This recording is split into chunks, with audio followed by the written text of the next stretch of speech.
వాక్యం సెలవిస్తుంది, ఈ యొక్క వ్యవసాయదాయకుడు తొలకరి వర్షము కడవరి వర్షము సమకూడు వరకు విలువైన భూఫలము నిమిత్తం ఓపికతో కాచుకొనుచు దాని కొరకు కనిపెట్టిన కదా, ప్రభువు రాకడ సమీపించినది మీరును ఓపిక కలిగి ఉండుడి. ఏం చేయాలండి?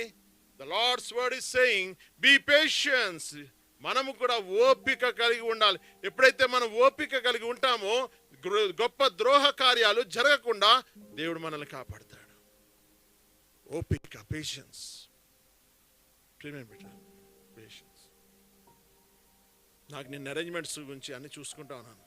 చందు ఇంకా రాలేదు. ప్రభా చందుని రప్పిస్తామని చెప్పి డోర్ తెరిచి చూస్తున్నాడు. చందు మెట్లకి వస్తున్నాడు. Thank you Jesus, you have answered my prayer. నేను ఎవరినైనా పిలిచినప్పుడు వాళ్ళు రాలేదని కంగారు పడను. అన్న అయిన తర్వాత జస్ట్ ఇట్లా బయటకు చూస్తాం, మనిషి వచ్చేస్తాడు. దేవుని కార్యాలండి.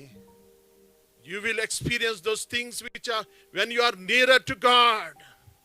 దేవునికి సంబంధంగా దగ్గరైనప్పుడు ప్రతిదీ కూడా నువ్వు ఇట్లా ఏడవడం దేవునికి ఇష్టపడు.